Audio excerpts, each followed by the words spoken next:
Even when you feel low, you can still go. Even when you feel slow, you can still go.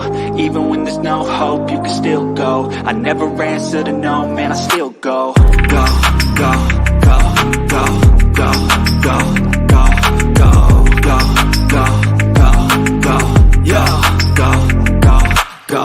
Hustle hard, hustle every single day. I'll be making moves till I'm buried in my grave. To the system, I don't wanna be a slave. I've been doing shit my way, or the highway. And in the driveway is a nice range. Cause I grind through the climb, I invite pain. You'll never hear me, bitch, nah, I don't complain. Just gotta flip the switch and you can go and obtain anything you want, anything you need. Your mind's got the key ingredient, it's belief. They'll deceive with the negativity. Hello, one and all. Welcome to another edition of the Sports Report Podcast. I'm one of your hosts, Mr. William D. Morgan. It has been one hell of a weekend in the world of sports. Alabama lost, ladies and gentlemen. Alabama lost. Oh, yes, yes, yes. That sounds so good.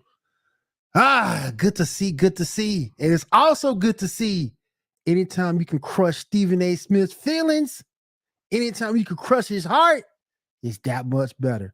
But we're going to get into all of that and more. We got Josie on the line. Y'all know Josie is going to be all crazy and everything tonight. Let's go ahead and bring Josie on in here. Josie, what's up? Look at you. You ain't Green Lantern. I am, bitches. You are not Green Lantern, Josie. Stop. I've been saying this for 2 days, and you're the first person that's probably going to get it. We them ones, baby. Well, at least I can say I picked them. I'm happy that they won, but at least I picked. You know what? The funny thing is everybody on this show who did picked them in 6 games. Everybody picked them in 6 games. Hey. Even 7 picked them in 6 games, just the other way around. Yeah. All right, let's go ahead and get 7 on there because there was some, and then we got to get Dan. We got to get Dan in here too. 7, what's up? What's up, man? What's going on, man? I rubbed it in 7's face enough last night. So I really feel like we should have a GoFundMe for Dan Campbell's balls. For a wheelbarrow for him to be able to carry his balls around in after that fucking press conference. The reason that everybody roots for Dan Campbell is because he seems like we've all met 1,000 Dan Campbells sitting in a dive bar just that buys us a shot of whiskey because they didn't want to feel like they were drinking alone. We all have. We have. Speaking of Dan's, we gotta get Dan the Dick Werner up in here. Before we get started, I just want to say one thing to you, sir. One thing to you. Frank Wright is not coming to Nebraska. I'll tell you that right now. He is not coming to Nebraska. I tell you that right now. He's not coming to Nebraska, sir. That seat's reserved, man. He's going back to Jacksonville. That seat's reserved for the one and only Mr. Tomlin. Tomlin ain't coming to Nebraska. I think Nebraska could be interviewing. Nebraska could be interviewing for this coaching position Cliff Kingsbury, Josh McDaniels, and Mike Tomlin. Cliff about to go. Cliff gonna be next. Watch. They're gonna scour the earth thinking that everybody wants to come to Nebraska. Arizona is pathetic. Arizona is pathetic. To have that much talent on that team and play the way you do, he's done. He's done. He's gonna be next. Watch. I know we're going to get to this when we get to the huddle, but I'll say this. If you watch the sidelines when they're showing the Cardinal sidelines, those players know that Cliff Kingsbury is dumb as fuck. Like, the illusion's gone. He has lost that locker room. Yeah. He's done. Hey, yeah, but I already got an email. While I'm wearing the Florida State hat, we beat our arch rival, and we are bowl eligible. For the first time in like 3 years, we are bowl eligible with 6 wins. And that's we beat cute. Miami. So there we go. Yes, sir. Yes, we go. Yes, sir. Huh? At least Nebraska held on to some kind of roots. They were like, "Oh, I think we're still good." Florida State just gave up after 2001. They were like, "No, oh, that was not our fault." You just celebrated.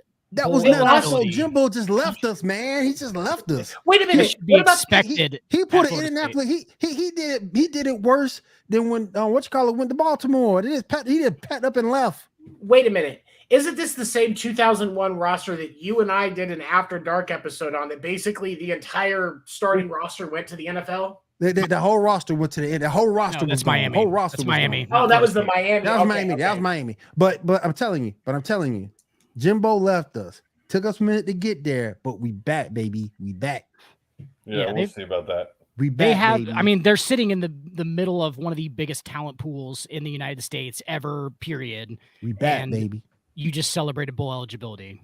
Listen, That's not listen, doggone it. For real us, good. the way we were losing the previous 3 years and struggling, man, take it.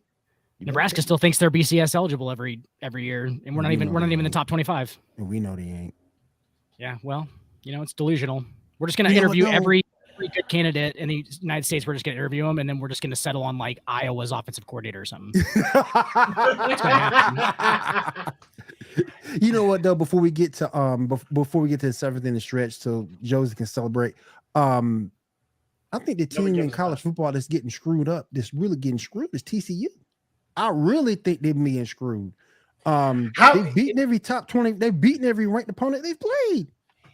I saw something on Facebook yesterday about TCU, and I think it's spot fucking on. You cannot call it a college football playoff tournament, but run it like it's an invitational. Right. That's a good point. TCU has taken on every opponent they could. Mm-hmm. They've got.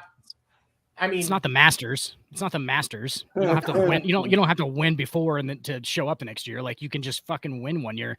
Like they're for real, dude. Like all those guys that were doing the Kansas game, like it was Pat McAfee and all those guys were like, TCU's the real fucking deal. Like we just watched them walk by. They're the real motherfucking deal. They're being screwed over, man. They're being screwed over. They play in the Big 12. I mean, yeah, that's another thing that hurt them. That's another thing that hurt them. But weak division. If they played in another conference, it might be a different story. It would be.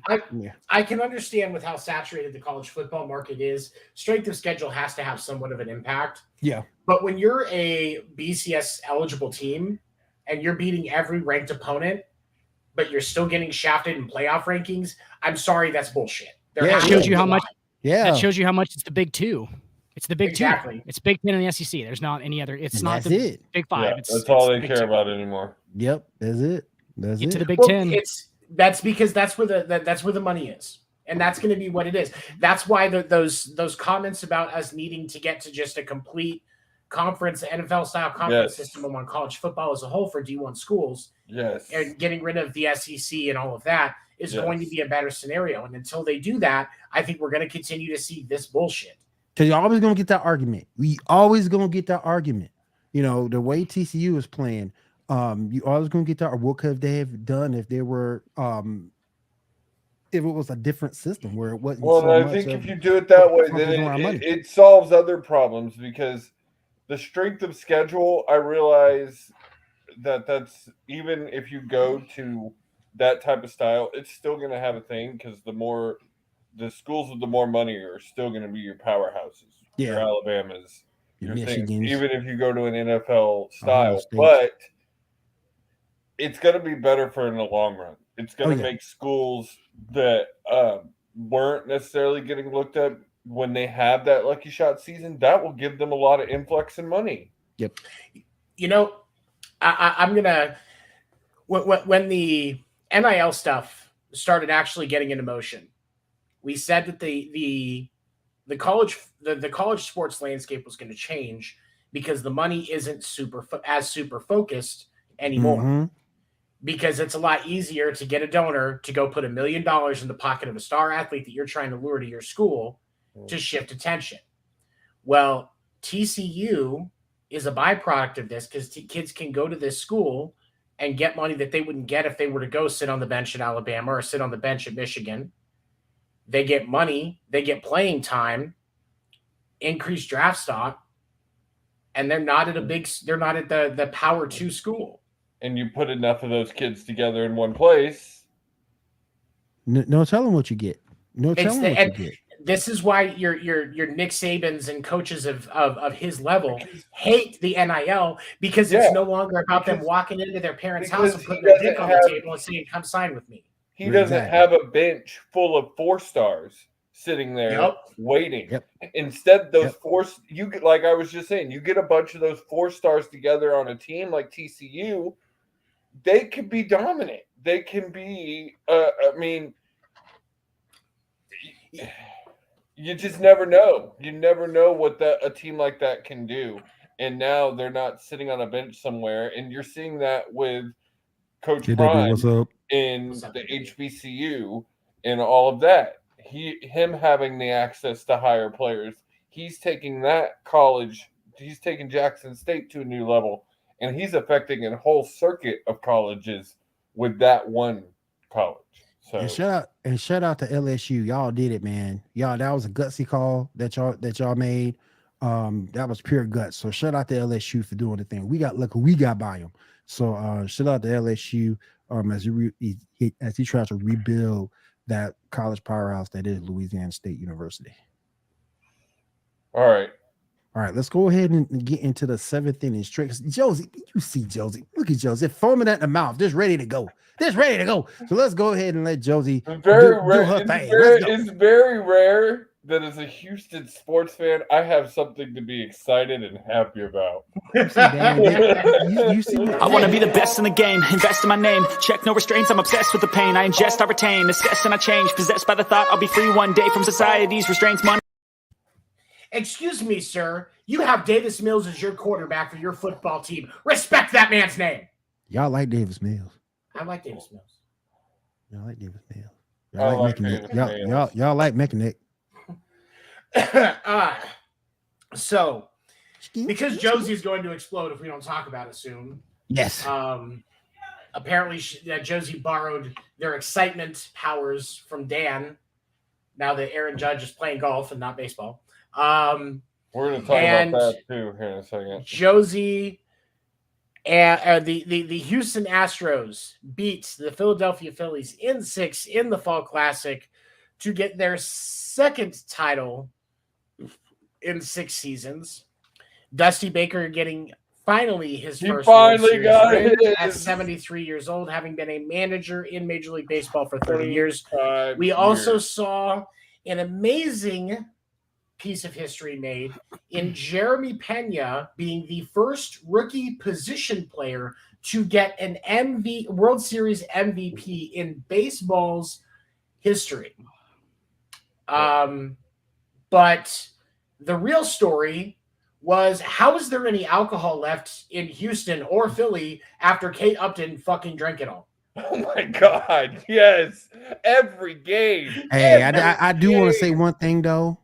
As much as we chatting about the Houston Astros, shout out to the Phillies, because I didn't see them doing this. I didn't see them getting this far at all. Nobody expects. We talked about it last night on winter meetings.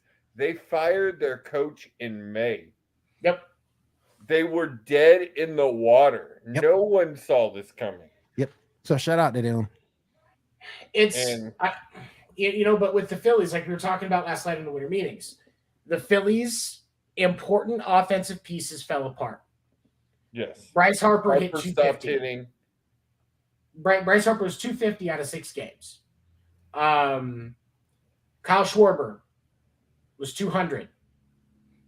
Kyle Schwarber did get walked a few more times, though. Had a really good eye, was patient at the plate. I would say almost very Judge-esque in that sense. He was taking a lot of good pitches.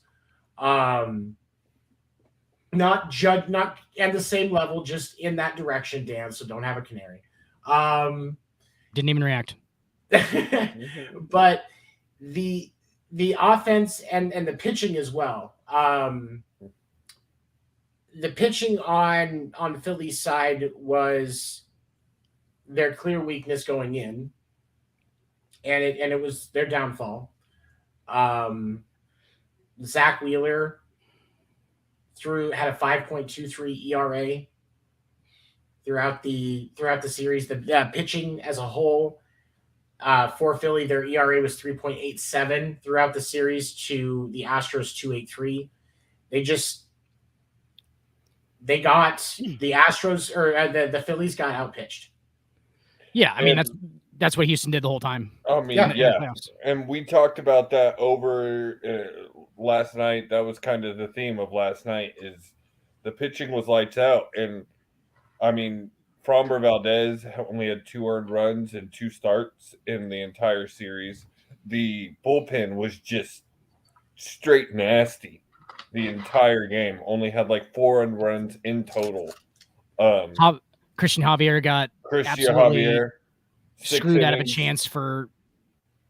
You think he could win the whole game? You think? Yeah. See, I don't think so. Valdez, the thing about Valdez, and this is why, because both times he's done this, he's been pulled in the 6th. Dusty knows. It wasn't Valdez, though. It was Christian Javier. Or Javier. I'm sorry. Yeah. Sorry. Both times he's done this, he's been pulled in the 6th. And I think Dusty knows that when he goes, he could go quick. And if he doesn't pull him then, it's going to get bad fast, and it's going to be hard to catch. Right. I understand it from like a managerial standpoint, like what he's doing. He's just being safe. I mean, obviously, if the Astros don't have that bullpen, then you can let him try and go. If he's got his good stuff, then let him try and get the no-hitter. But like that bullpen's so lights out. He knows exactly who he's going to. Like that it didn't matter if he had a perfect game through 7. They're not trying to like there's no glory in the fact that maybe he throws a perfect game in the World Series. Do you want to win the game, or do you want your guy to throw a perfect game? I mean, obviously, if you're Christian Javier, you probably want to pitch a perfect game or a no-hitter in the World Series. I understand that, but the whole rest of the actual overall story is that they had to pull him. You have, I mean, go ahead, Sam. Go ahead. I was going to say he's pretty consistently on a 100 to a 115 pitch count. Yeah, and when he was pulled at 97, and when you're starting to get back into that meat of the lineup, there is a risk involved with blowing the game at that point, and that's the last thing that you want on a kid's resume. Yeah. You know, no-hitters are great for the regular season. Right. But when we're playing playoff baseball, we give 0 fucks about no-hitters. We just want to keep the game. A W. We just want to keep the W. Want to get that win. Get that dub. And understand that there may be a situation where, hey, what if it did go to a game 7?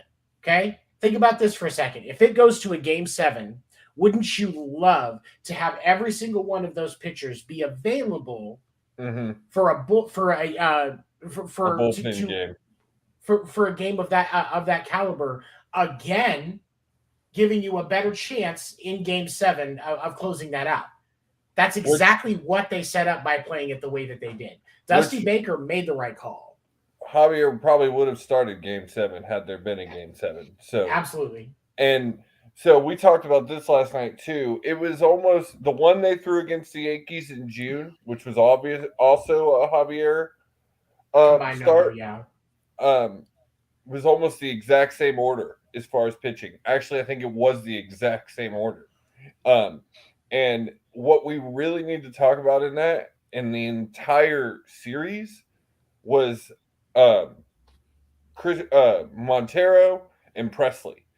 They are the knockout punch that every team wants as far as closers. Like, they are just lights out. Not Mariano Rivera in 2 bodies. Like, they're not each the same, but when you combine them, that's they have the strength. The other thing I want to talk about real quick with that list 7 put up in Messenger. Well, I was going to bring that up here in a second. Yeah. I do want to talk about that. Congratulations to both teams. It was a hell of a series. It was a hell of a series. Yeah, man. Hell of a series. And just a lot. And I think the Phillies will definitely be back. If they stay like this, if they work on the things they need to work on. Who's the guy? I can't think of his name now. He was batting like 5th. He was waking up in that game. In that entire series, he got better and better, and he was making me nervous. Alec Boehm?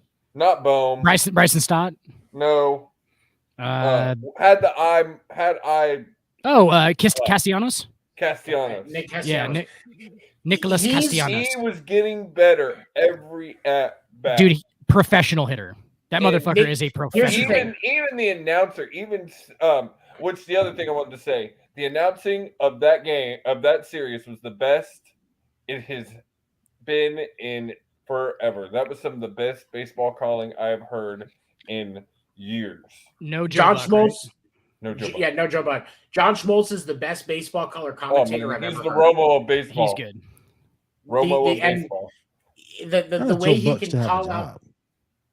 Thursday Night Football, we can mute that very easy. Like I love it. I have Thursday Night Football going on this monitor right now, and I hit that mute button, and the game gets so much better. But Josh Smoltz, best color commentator I've ever heard baseball by far. Him and the other guy were just great. John Smoltz had great calls. They were great at filling the dead air. It was great. It was great. All right, now what Will was talking about, we'll go ahead and talk about this here. So a list came out today of 9 Yankees players that will be hitting that have elected to opt out of contracts and take free agency. This list includes Andrew Benintendi, Chad Green, see ya, Aroldis Chapman. Yeah, definitely see ya. Yeah. So far, I've not seen any. Is there anybody wait, before you complete 7, anybody on this list, Dan, that you're over just like shit? Obviously, Anthony Rizzo is a huge one. Anthony Rizzo's huge. He opted out of this. Is that the one you want them to fight for? The biggest one? Obviously, I would love to have Aaron Judge back. Anthony Rizzo's one of the best first basemen in baseball. The line at Anthony Rizzo's door will be long. And that will include Boston. We'll be looking at him. I guarantee it. You're also going to see definitely the Yankees. We're going to want him back. Cubs may make a swing if they're trying to put something together. It depends on what they decide to do. There will be at least 10 teams that make a push for Anthony Rizzo. I think he legitimately wants to go with Aaron Judge. I think he wants to protect Aaron Judge in a lineup. I'm not joking. Like, and if they're willing to, like, I think that's like a package thing because they want a title. And if he comes back to New York, whatever, honestly, you get him. And here's the thing: if that's your 2 and your 3, or your 3 and your 4 in a lineup, or 1 and 2, however they do it, Rizzo, Judge, wherever he goes, San Francisco, Yankees, Boston, hopefully Boston. I'm kidding. No, I'm not. No, you ain't. No, he's not. No, I'm not. No, you're not. That 1-2 punch in your lineup, because like we've talked about this. Dan and I have talked about this. Anthony Rizzo is an 8-pitch at bat unless he's sending it over the wall. 99 times out of 100, Anthony Rizzo really lifts pitch counts. That's when he hit his greatest assets. Then you add in, he actually is really good at making contact and getting balls into play. He's not necessarily a super big power hitter, but he is great at getting onto base one way or another. And top 5 all time getting hit by pitches. Yes, and you get him exhausting your the opposing pitcher, and then Judge is the Judge is at the plate, court is in session, and that ball's getting sent home. Flip them. I mean, they're actually better with Judge in front of Rizzo because it works out. But like, just Anthony Rizzo, as far as like, I'm going to let you finish the list here in a second because I'm actually interested in it too. I don't know all 9. I don't think I knew the first 3, but like I know that obviously Matt Carpenter. I don't care. Judge, Rizzo, the 3 you mentioned. I think Matt Carpenter goes to St. Louis. St. Louis just hired Matt Holliday as their head coach. So, he's gone. I mean, Matt that's Carpenter's, because Matt Holliday is who fixed Matt Carpenter's swing. Yeah. So I have a feeling that deal's already done. It just hasn't been announced yet. Go ahead with the rest of the list though. What was the Jameson Taillon? He was a good pitching asset for you guys. That's a hard one. Miguel Castro. See ya. Zach Britton. Didn't even pitch most of the year. Yeah. Marwin Gonzalez. Don't care. And then, of course, Aaron Judge. Yeah. That's... I will say this. The activity that we expected out of the Yankees last offseason has to happen this offseason. Yes. There is no choice this time. You said it had to happen last offseason. They went ahead and were the best team for the first 3 quarters of the year. Because of the under the radar moves that they made, and they actually went to we're not going to hit all home runs. So right. So which was the thing that I said had to be done. So that was a correct piece of the transition. But what is it? Let's ask the Dodgers what it's like to be the best team in the regular season and shit the bed the postseason. Let's ask the Dodgers what it's like. Yeah. True. I mean, so true. So They I'd know rather better them than bring. anybody. I'd rather them bring back anybody. Chad Green, Zach Britton, and Jamison Tyone than just Aaron Judge. I mean, the Dodgers remind me of a chick that all she does is teases you. I mean, I'm gonna tease and tease, but yes, when it comes down to it, we ain't going to third base. Yeah. It's not a cop. I mean, they've only made the NLD in the 10 years. Won it what, like 2 times, 3 times? They made the NLDS, I think, 3 times. Yeah, I think it's in 3, the 10 years they made playoffs. That's and this is the thing is you've got like Dave Roberts, manager of the Dodgers, is up for NL Manager of the Year, and I think he's the front runner. The other ones are Buck Showalter and the coach for the Braves. I can't remember his name off the top of my head. Buck and that's what should win that. I like Buck Showalter for the changes that he's gotten, but I think it's going to be Dave Roberts because they had the most regular season wins. Yeah. It was top 10 season in MLB history. I could manage that fucking team. Nothing, though. I could manage that team. I mean, granted, that team is what happens when you turn off salary cap mode in MLB The Show. That's like you ain't got. That's like you in the NBA ain't no salary cap. That's like Boston Celtics back in the day. Exactly. Bang, bang, bang, bang, bang. It's like everybody, man. But here's the thing: because the anti to spending a bunch of money to win a championship, because that was one of the overall one of the best lineups in recent history, and 110 wins regular season. That's my only thing is it might have been the best lineup in Major League history, but it still fell flat on its face when it counted. Exactly, yeah. And that's my and who should get the blame for that? Skipper. Just saying. Or I mean, the players should definitely get most of the blame. The players get what 60% and the skipper get 40, but still.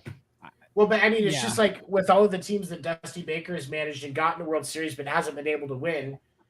It wasn't that people were questioning those teams; it was people were if Dusty Baker was a capable manager to his team. Now, obviously, that has been answered, and really the next big one that we have to ask that question about is Buck Showalter. But this is one of those things where it's going to be Dave Roberts because that playoff flop wasn't in the regular season. So the baseball writers voting are not counting it.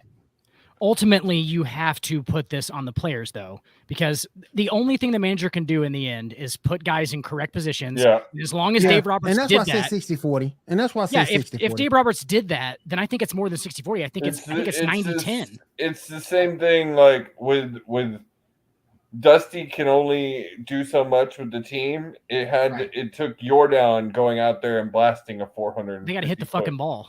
Yeah, home run. You have to have players that do the damn thing. Yeah, consistently. Now, of course, with that roster that we saw in LA, it was hard. They should have, and that's my point. If it was a normal team, I got you guys. But this is supposed to be the best team in baseball. You're looking at Freddie Freeman, Mookie Betts, Trey Turner, Will Smith was amazing. Guys who were proven in the playoffs. Mookie Betts is going to be coaching on the World Classic in March. That's how good he is. I'm going to try and get tickets to that because there's going to be some games here. And you can't win with that. That says a lot about the skipper. And that's why Dave Roberts is a question mark. But he's not going to lose his job. No. I'm not saying that. I'm not saying that. Short of Ime Udoka level allegations. Yeah, you're not firing your coach. We're gonna get on him later. You're not firing your coach for right after they have the franchise record most wins in a season. It's just not going to happen. No. I'm not saying firing. I have a question for you. Who gets fired first? The coach of the Yankees or the coach of the Dodgers? Aaron Boone gets fired. Boone's done. I'm glad you brought that up, though, just because here's the thing. Aaron Boone actually makes bad moves. He makes bad managerial moves in the middle of games, and it's noticeable to the average fan. That's when you know that he's getting into the. Yeah. I like Aaron Boone. I think that Aaron Boone is definitely a raw spirit type of guy. Like, I think that his players love him, but like managerial, like strategy wise, he's not the best. That's honestly that's my honest assessment. Is he MLB's version of Cliff Kingsbury? No, God, I would say he's the bad. MLB's version of Mike Vrabel. Okay. Oh my That makes God. sense. He's That absolutely makes sense. that's That a better comparison. Yeah, that's a better comparison. Because and here's the thing, it's because Dan Campbell. Or Dan Campbell, yeah. And the thing of it is when you listen to Aaron Boone talk about the game, when you listen to Aaron Boone talk about baseball, you can tell that there is a cornucopia of knowledge present in his brain about the game. Yes. Now, for some reason, I don't know if he's so distracted. He's so distracted from trying to duck Aaron Judge's dick every 10 seconds because he's just flying around everywhere. Yeah. He can't focus on the game. But something gets lost because off the field, he's great. Like if Aaron Boone transitions into being an analyst for baseball, I bet we will see some amazing stuff. From what I've seen, he kind of outthinks himself. He does. He overthinks everything. Yeah, that's pretty accurate. Because he's underneath the microscope in New York, and he knows that all of it's going to be scrutinized. So he's going, "Oh shit, what are they going to say about this if I make this move?" And then he's going to like, "Oh well, I got to make this move to make that, and like if this works, it'll be better." And then he just freaks and puts fucking Gleyber Torres in the cleanup spot. And it's like, I love Gleyber Torres. He's not the quintessential cleanup hitter at that point. He's not. Like, have you seen that leg kick? But that's the thing. You're right, though. But you're exactly right. And I usually am. I feel like when you look at the Yankees, Aaron Boone is a problem. But you are not going to find any success in that organization until you get rid of Cashman as well. Facts. That front office is a problem. All right. Because Cashman does the same thing on like a macro level that Boone does on a micro level, like where he's overthinking all these moves like long term, and he's like, "Oh, if I slow down and go defensive this year, maybe we'll do this." He's like, just fucking sign who you think you should sign, get what you need. Like, get back to the basics. But they both need to. All right, guys, let's go ahead and move on over to your segment, Dan. We're gonna talk about the NBA. Let's go ahead and get that started.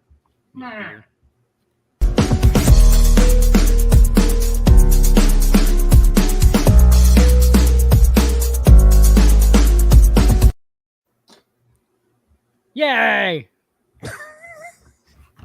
It's my segment. NBA. You're so happy. NBA. Hey, so you're so happy.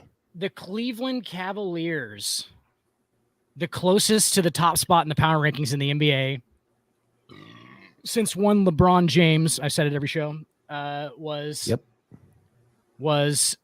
on the team 2016. The Cavs inching up to number 2. I do have a question. I do have a question for you. As we know, Brooklyn Nets head coach Steve Nash has been fired. Looks like he's going to be replaced with Ime Udoka. Right. How do you feel? How do you feel about that hiring? Because to me, it's kind of jaded. Now I can see if you would take him and move him to that role after his suspension. If you do it next year, I get you. Jock Vaughn can handle the coaching duties until then, but that's not going to be the case. How do you feel about him sort of kind of circumventing the system and taking over this year? Yeah, I haven't heard that actually is going to happen. Is that a fact?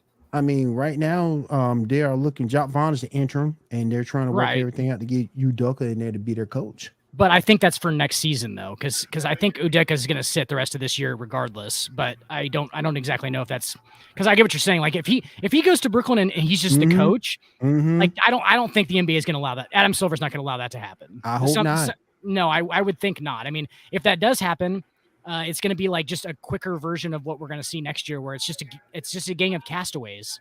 Like Brooklyn's just a gang of castaways, like Kyrie and all those. Like it's just a bunch of lost. It's like the Night's Watch in Game of Thrones. They're just a bunch of lost guys that go, that you forgive their discretions before that. They just got to go to fucking Brooklyn and just live in Brooklyn, I guess, and not win anything.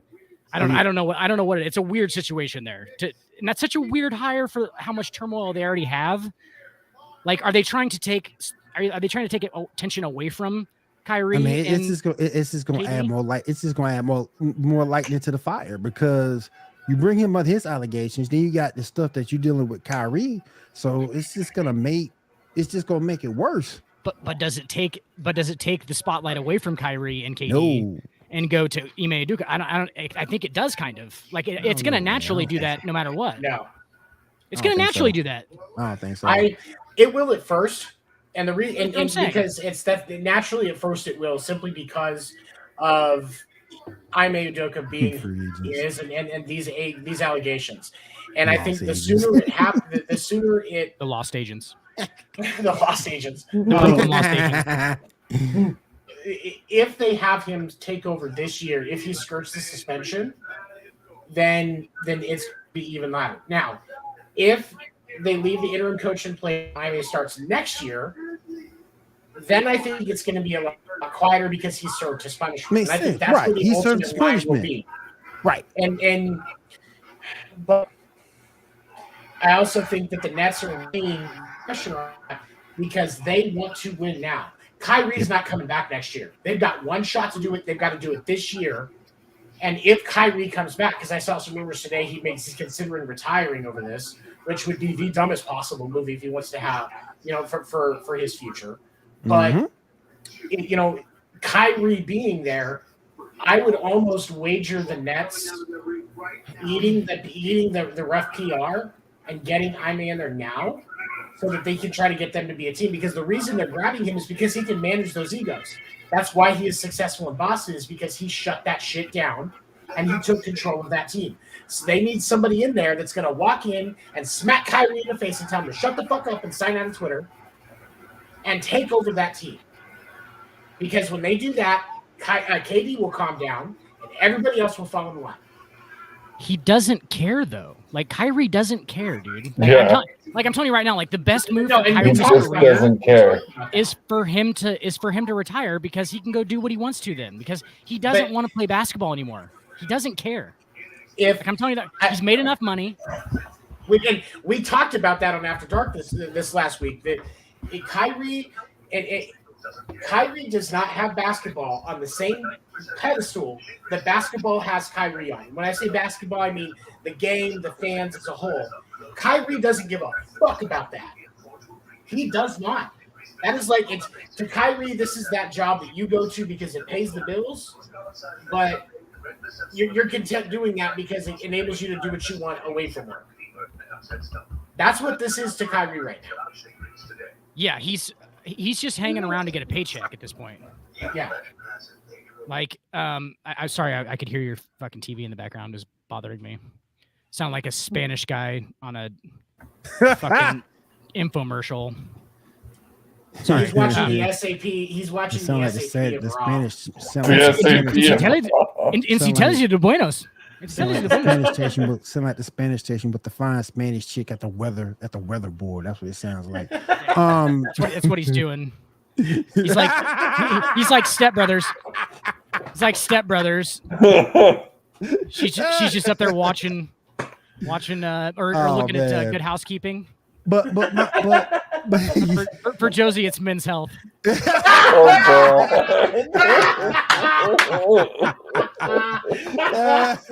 I get a subscription, Josie. I'll get it forwarded right to you. But before we leave off of basketball, I do want to say one more thing, and then I want to get your opinion again. You liking Westbrook coming off the bench for the Lakers? Yes. Yeah, I've said that from the beginning. I think he's perfect. That's what they should have done last year. He's the quintessential sixth man at this point, dude. Like that's the thing. He's like the energy. He's just gonna take over the ball and just like, hey, get out of the way, second string players. I used to average a triple double, and that's really what it is. Like, he's the best. Can we get back to my fucking power rankings like I tried to start this thing with? I'm trying. Yes, go ahead, man. Go ahead. I'm sorry. I see that. No, it's all right. I'm just kidding. Yeah, I see your Valley. The Valley. That fucking jersey's awesome. Who got you It that is jersey? awesome. I love That that is jersey. nice. That I is love a this nice jersey. That is. I stole one. He ordered one and it got sent to his house. Yeah. Or no, it got sent to my house, and I was like, I want this one, and I just got him a different one. I was like, I'm gonna take this one. I love that jersey. That's great. It is awesome. I love that the pixelated the orange and the pink and everything's cool. That's it. The only better pink one in the NBA is the Heat fucking they call it what? They call it Vice Nights. It's the Vice Nights, yeah. the pink with the teal, the green. And those are awesome. Anyway, sorry. That is a Heat jersey. I would actually get it, like get a Shaq Heat jersey in that design. I'd be okay with that. Dude, they made a LeBron one, even though that wasn't a version in 2012. Like that's not even like that would have to be like a Baxter, but they made a LeBron one and it was like real. Apparently, it's worth a bunch of money because it's like they only made like 1,000 of them or something like that because they made a limited run. Well, yeah, LeBron made him stop making it. I'm pretty sure. I mean, or somebody did in this camp because you can't just like go back and be like, hey, we're just gonna make this new jersey for a guy that used to play for us. No, I think you have to make the actual jersey style that they played in. That makes sense, unless the guy agrees to it or whatever. Anyway, right. But, yeah, I've said LeBron on every show. 7. I have every single one. Every single rankings. one. Power rankings. Yeah, the Cavs. Yeah. So, now you guys want to talk about the power rankings? That's interesting. Sorry, I tried to start with the power rankings. Now we want to talk about the fucking power rankings. I see how it's going. I had a question, damn it. Yeah. I had a question, damn it. I wanted to answer. Oh, that's all right, dude. I'm kidding. No, the Cleveland Cavaliers are number 2 right now, guys. I don't think you realize how fucking amazing that is. Like, that's pretty crazy. Like, they have been an absolute shit fucking franchise every single year that LeBron James has not been there. It's always been a shit show. But you saw improvement in there last year. Last year was they started the rise. Yeah. And then and now you see, and well, the first time they started the rise with Kyrie when he got drafted there, they actually were doing kind of the same thing. And then LeBron came back, and that was obviously like a whole, they did just skip the whole in between part. Yep. And now we're seeing like the actual in between part happening.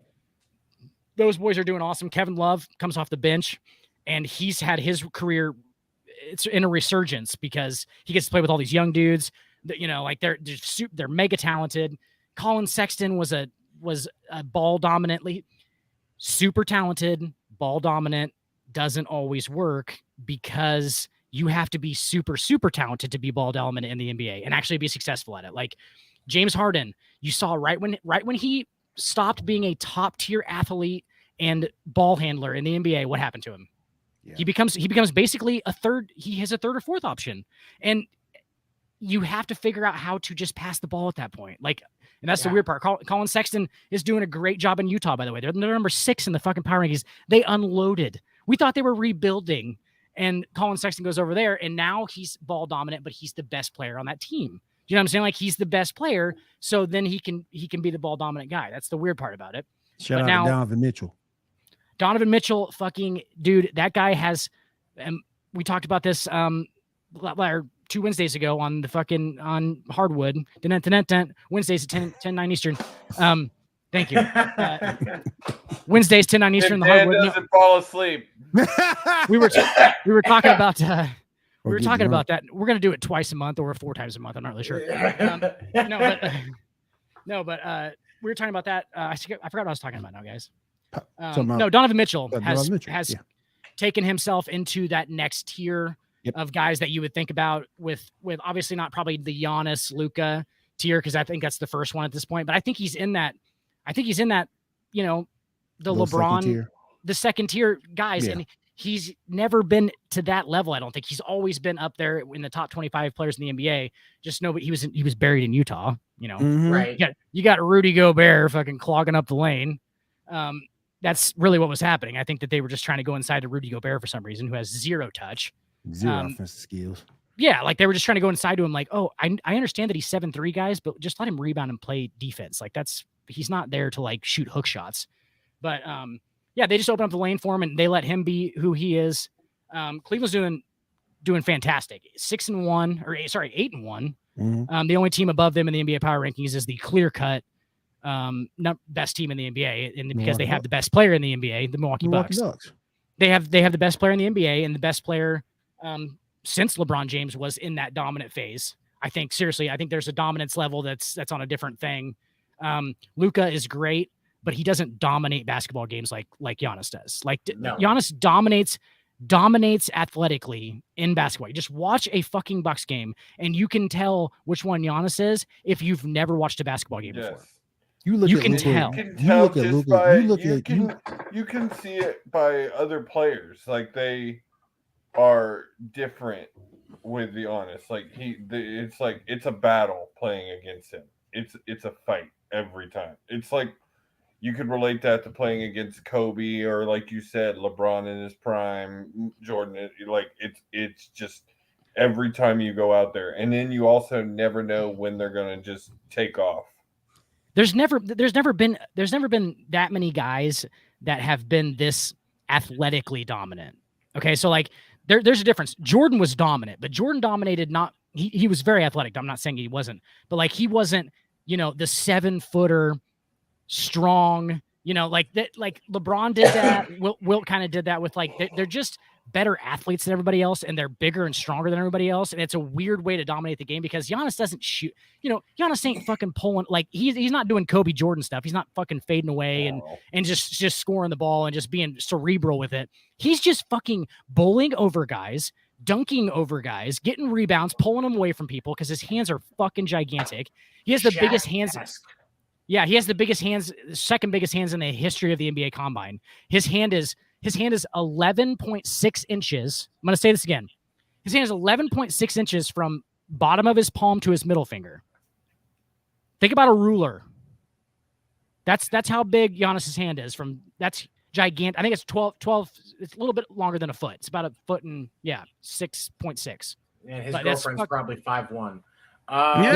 There's a bunch of pictures. There's a bunch of pictures. Like apparently this is when you pencil topper. Yes, exactly. You look at guys like him and you see it, but then you also go back and look at guys like Jokic and Luka and how they do it. That's exactly what I'm trying to say. Like like he's physically dominating the game, which is super hard to do in the NBA. Like the NBA is like athletically is a very elite professional league. And he's doing that like because he's so big. Obviously, there's guys who can jump as high as him, and there's guys who can do this and that like him, and are as quick as him, fast as him. But none of them are fucking 7'1", and none of them have 7 foot 10 inch wingspans. Like this guy's out there like a 6'4" guard, but he's 7'1", and he's strong like a 7'1" guy. So like he just has everything athletically, and that's really how he plays. That's how he wins. That's how he averages 30 and fucking 10 and 8, whatever the fuck he's averaging right now. It's something stupid.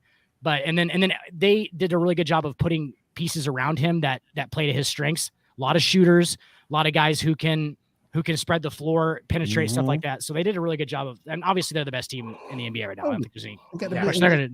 You can make an argument they probably got the best bench. Yeah, exactly. See, I mean, they're deep too. They're gonna tiptoe into the Eastern Conference Finals at this point. Yep. And whoever, good luck with that. Honestly. And now they have some playoff acumen, so it's gonna be even harder to beat this team. I think that Giannis Antetokounmpo, before he is done here in about this next 5 or 6 years, we're gonna start talking about him in the top 4 to 5 players to ever play the game. And that's saying something, guys. Like to be crammed into that group with Kobe and MJ and probably Kareem and obviously LeBron. You're gonna that's some names. Names. But the truth of the matter is, he is legitimately just dominating his way into that conversation. Like that's what's amazing about what Giannis is doing is there's not a question. Like unless you just haven't ever watched a basketball game, living your game, life under a rock. You literally like you watch one specific team that doesn't play the Bucks but once or twice in the season, and so you don't really get that much of a look at what he's doing. You're going to question stuff, but anybody else, like it's clear. Yeah, it's clear. Yep, you see it. Nobody else is dominating like that. Nobody else. Right. My girlfriend's mom told me today that she watched Patrick Mahomes play, and she was like, "He's really good." And I was like, and she doesn't really watch football that much, right? And I was like, See, that's what I'm talking about as far as like jumping off the screen. Like people who don't even watch the sport just know that Patrick Mahomes is different than everybody else because you could just watch the game and be like, okay, that guy's pretty good. You know what I'm saying? Like where I can watch a soccer game and I have no football. I have no idea what the fuck's going on, but I can tell where Messi's at. I've watched football games or Ronaldo. Yeah. I've went, oh shit, that guy's like better than everybody else, right? And I have no idea what I'm talking about. Like I can just look at it and go, that's what Giannis is. Like it was like watching Brady in his prime. No matter what, if you had never watched a game before, if you turned on the Patriots back in the day, like or Favre. Or Favre or Rodgers at one point, not anymore, but at one point. Rodgers 2015 and before. Even though he's back-to-back MVP, that's weird. But not gonna win this year. No. Hey, he's giving up this year. That ayahuasca. He might get the best meme award. That ayahuasca tranquility and peace phase is definitely over. Relax. Dan, RELAX. Dan, I need you to relax. RELAX. Relax. He needs to take his own advice. Yeah, did you see the maybe he just needs to do another ayahuasca trip. He does. That's what it is. He does. He got up to that level of serotonin and that level of peace and tranquility, and it was like. I will say this though. I will say this in his defense. He ain't got nobody to throw the football to. Yeah, he ain't got nobody to throw the football to. I mean, Lazard's probably his best receiver. Cobb ain't what he used to be. Watson is a rookie. Dobbs is hurt. So Lazard's probably his best receiver. And you Let's segue it. And they didn't want to go get Brandon Cooks. So, it is what it is. All right, let's go ahead and move on to a show. Let's go and move over to a show that you'll see tomorrow night with Joise and myself. We're gonna give it a little bit. Oh shit! I did that order. You're gonna give it a little bit of a tease on it, just a little bit. It's Sports Report Fight Night. Just for a second, just to see how it feels. Just a tip. Or ouch, you're on my hair. Just a tip. Or ouch, you're on my hair.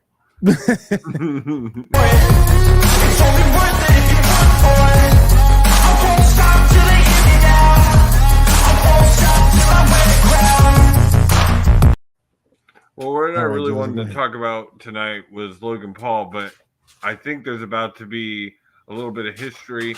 Will, you called it. Austin Theory cashed in his title for Seth Rollins' U.S. title. He's going for it right now. So, first time that's ever been cashed in for a non-world title. Yeah, I kind of feel like it will happen. I'm just not a Theory fan. got to. Right now, the biggest news in wrestling right now was Crown Jewel, which, by the way, we're going to discuss in Link tomorrow. It was a really good pay-per-view. A really good pay-per-view. Surprising. But Logan Paul, again, for his third match, stole the freaking show. Just had a great match with Roman Reigns. One of the best matches that Roman has had versus an opponent in a long time. To the thing that Logan Paul tore his MCL, meniscus, and possibly ACL halfway through that match, and you had no idea. It was an amazing match. I have a theory. A theory on when it happened, but I'm gonna watch the video. I'm gonna watch the video of that match a couple more times, and since I don't work tomorrow, I think I know where my steel chair is. I might do a run-in. You better. You haven't been on him forever. But my initial impression in watching that match is, guys. Oh my god! As much as I like to make fun of the Paul brothers because of how fucking easy they make it for us to do so, Logan Paul does wrestling a good thing. When he comes in, it's like Bad Bunny in his WrestleMania appearance, dedicated to the craft, dedicated to doing it right, dedicated to the show. That's all you have. That's all you can ask for. It's just a performance, and he nailed it. Well, and it's what we said about both of them as far as boxing. They put in the work. I now consider them, they introduced Jake Paul as a professional boxer, and I can see that. He's put in the work. He's got the talent. He's skilled at what he does. And it's the same thing with Logan Paul with wrestling. In one of the groups I'm in with Brandon from our Sportsaholics group 7, they were talking about he needs to go full time. No, he doesn't. He is perfect for exactly what he's doing for these big cards because he brings a lot of eyes to WWE for those big matches. What's he talking about? What do you mean? No, not you, Jesse. He's talking about Austin Theory. Austin Theory and the Okay, match that's what I that I opened up with. I was like, wait, what? Josie, can you imagine if like the Yankees could be like, hey, we'll give you championships 26 and 27, and we get to play you in a 7-game series for 2022.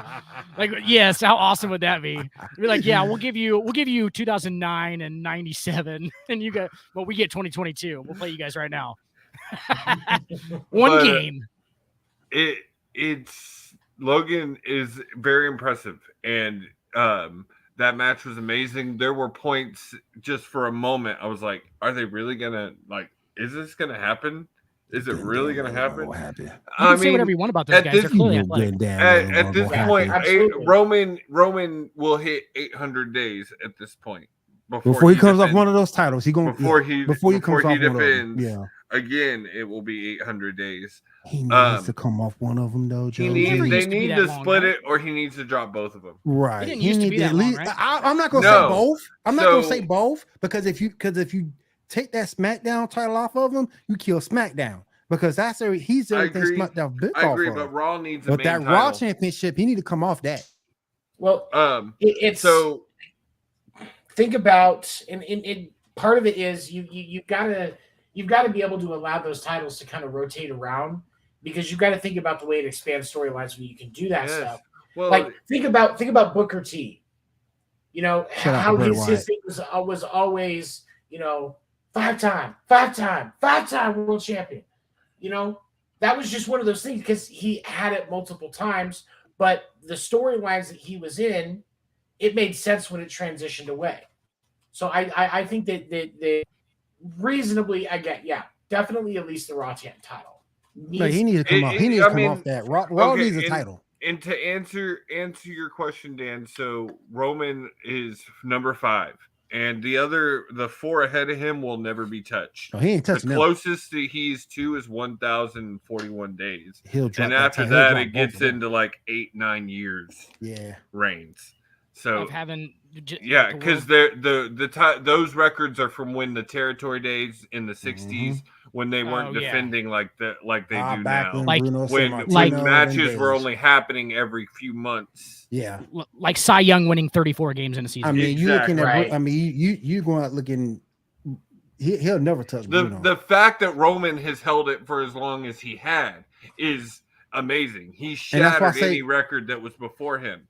And that's why I say you keep the SmackDown title on him because if you take that title, you kill SmackDown. But he needs to come off that Raw championship quick, fast, and in a hurry because Raw needs a title. They've got enough talent on the Raw roster that they can shift it around. It's time. Yeah, they got enough talent. Seth is killing it right now. He'd do great as another world champion run. But to move off WWE real quick before we move on, I want to talk about Nick Aldis requested his release. Your world champion speaking. NWA. This is your world champion speaking. If you know anything about more of the independent level of wrestling, you know that as far as NWA is concerned, Aldis saved that company. He did. He lost the title to Cody Rhodes to set up All In. Niggas with attitude? Gained it back 6. Huh? Niggas with attitude? That's not. National Wrestling Alliance. Sorry, that's just what I think. National Wrestling Alliance. Oh, I'm done. He's not. There's a title for NWA. I thought they were just good rappers. 7, I'm done, man. I can't take it, 7. I can't take it. Nah, he's been here long enough. He's your fucking problem now. I'm not even involved in this right now. I'm here. HR can deal with this. I can play.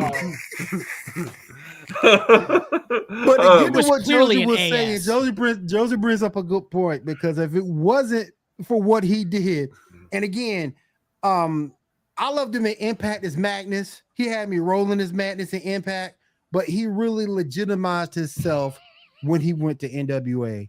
I didn't like the way he was. I didn't like the way he was treated when he lost the title to Murdoch, because I thought Murdoch was always secondary type talent. But it is what it is. But I would love this. And me and Joseph already, he ain't going back to Impact. As much as I want to see him do, they don't have the again, money. They got They money. don't have the money. So the money reason I brought him up, Dan, is he held the NWA title for 1,400 days, which is crazy to hold a title 10 pounds of gold, that baby. long in this day and age. It just doesn't 10 pounds happen. of gold, baby. Right, because you think things would get stagnant at that. They point, do. right? They get stale. And don't like forget, when you're on TV once a week, it gets stale. And He held it that long because a lot of that time frame was the pandemic, and they weren't running shows during the pandemic. Right. And don't forget too, when he was in Impact, him and Dixie had run of the land over there, of the land over in Impact. So I hear that WWE's already reached out to him. You don't need to go to the E. I swear, I mean, AEW probably has two. He's gonna end up in one of those two companies. I just don't know where. You don't need to end up in the E. He had said before he didn't want to go to the E, but that was before Triple H. So now you just don't know. And then I also the E ain't gonna book him right though. Triple H is different. He could get booked. He'd have more creative freedom in WWE now than he would have before. You don't think he have more creative freedom in AEW? Yes, he would. Yeah, he'll have.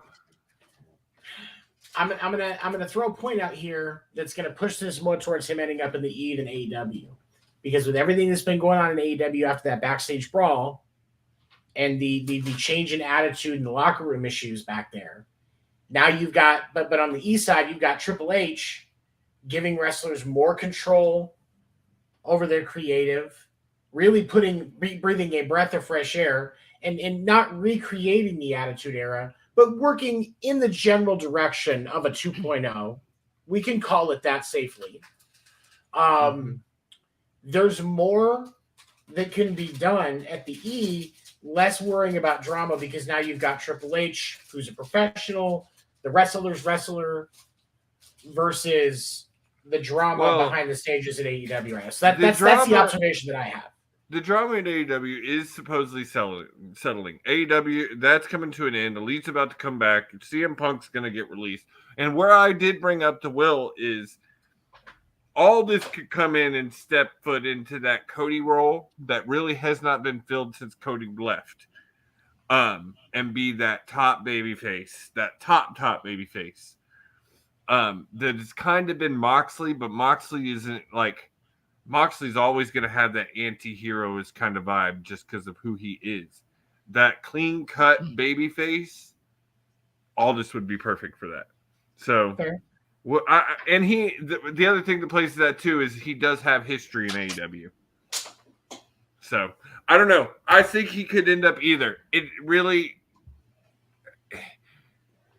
The thing is his wife is with Impact, but I don't know how long that's going to last. Wife, boy. She loses, she retires. In case I don't know who his wife is, his wife is Mickey James. And oh my lord. Woman's been a crush of mine since I was like 14. Mickey James, boy. Hey, Josie, I ain't gonna say here like I do want it back in. I know they can't afford it, but I do want it back in Impact because he was fun. He was funny as hell as Magnus. Oh, and Mia Yim returned to WWE tonight. Oh man. My favorite modern wrestler is Dolph Lundgren. Dolph Lundgren. I don't even know about Dolph, but not a wrestler. I don't, but not a wrestler. No, Lundgren was not a wrestler. No, it's not. He was a movie star. He was a movie star. Oh, that's from Rocky, huh? Yeah. Who's Dolph Ziggler? Sorry, Dolph Ziggler. Wasn't He-Man? Oh. Josie, wasn't He-Man too? In the Masters of the Universe movie back in the day. No, that was Schwarzenegger. That was Schwarzenegger. That was as He-Man. Yeah. That was him. Oh, I gotta look that up. Okay. Dolph was married to Bridget Nielsen. Dolph was married to Bridget Nielsen in Rocky. Dolph Lundgren. Yes. No, that was Dolph Lundgren. That was. I thought it was. Really? I thought it was Dolph. Yeah. I thought it was Schwarzenegger. Because I wasn't sure, and that's why I checked. Yeah, it was Dolph Lundgren. I thought it was Dolph. All right. Do you get anything else you want to catch up? Nope, I think that's it. We'll cover the rest tomorrow. We'll go over detail, Crown Jewel, more about Logan Paul, more about rap reviews. What? NWA. More At about least all you this. just said NWA this time.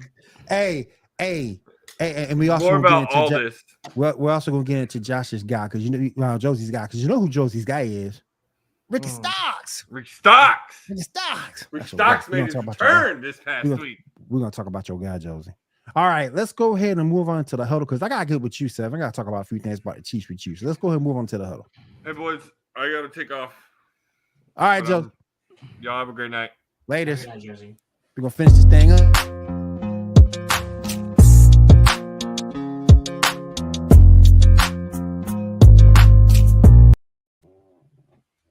I want to ask you real God, quick. thank God she's gone. Man. I want to ask you something. Do you think if the Titans had any offense whatsoever last night, do you think the Chiefs still win that game?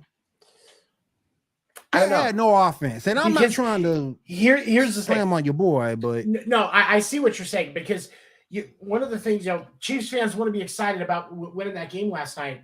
But when Patrick Mahomes has 446 passing yards plus 60 on the ground and you win 20-17, something is clearly fucking wrong.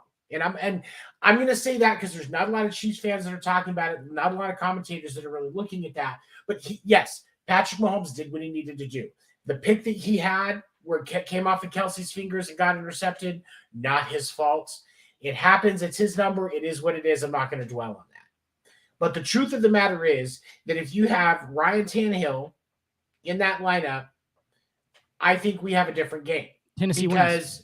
It looks more like Tennessee wins because with Ryan Tannehill, you have more complete passes on the passes that were thrown, which I think Malik Willis, it was only 16, 17 pass attempts? 5 of 16. Yep. 5 of 16. Thank you, Dan. If you have Ryan Tannehill in there, you're at least 8 of 16, probably 10. I would say he's 16 of 25 or so. You know what I'm saying? Yeah, like he gets up. He's all right. He's a pretty good thrower of the ball. He's above average quarterback, and that's good quarterback. Average quarterback.